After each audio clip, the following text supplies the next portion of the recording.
Continuing on down the path of Nintendo's racism of Wigglers, we get yet another Wiggler boss fight. Thankfully, this one gets away from the usual setup of someone messes with Wiggler's shit and Wiggler fights them because he's mad and instead goes for a funny double act. The premise here is that Bowser is looking for a bonsai bill in order to blast his way back into his castle, and because Alpha Dream loves riffing on the Central series, Bowser is able to find them all over the place because he's tried to kill Mario that many times. The bonsai bill is in the garden of Wiggler, and Bowser kind of bumbles into it after he pulls out a giant carrot that was the centerpiece of this guy's farm, because why not?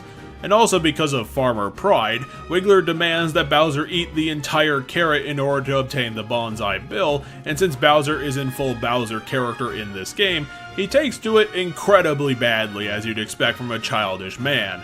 The Mario Brothers are here to help in yet another of the game's creatively bodily function mini-games. To keep it short, I'll say that the idea for the digestion tapping game was intuitive, well done and woven well into the game itself, so that it isn't gimmicky and stupid. It's just that it's basically a clicker game. There's no real challenge and it's not enough of a puzzle to be satisfying. It's just tapping on stuff with the stylus.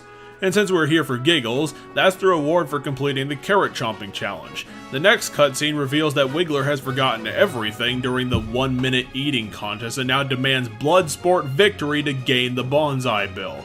This boss fight shows that Bowser's inside story is finally getting serious about its gameplay challenges, since Wiggler is as tough as diamond nails. You need to beat down on each of his segments in order to make the weak spot point vulnerable to Bowser's brick punches.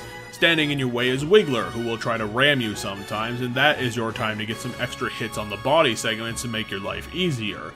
Sometimes he'll also cause a giant vegetable to grow out of the ground to be used as a weapon by his evil masked army, which can be defeated by the vacuum block easily. Then there's the ground slam, which is going to be an annoying tradition in this game of stupidly hard to counter attacks, because the timing is basically a second in the middle of the move hitting it to smack it, and the attack to do it with is nearly impossible to tell because Alpha Dream simply didn't design it right. Like a goddamn 3D art picture here.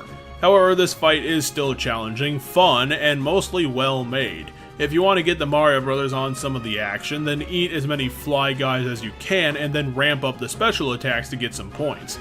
The fight is fairly long, but it isn't going to be painful.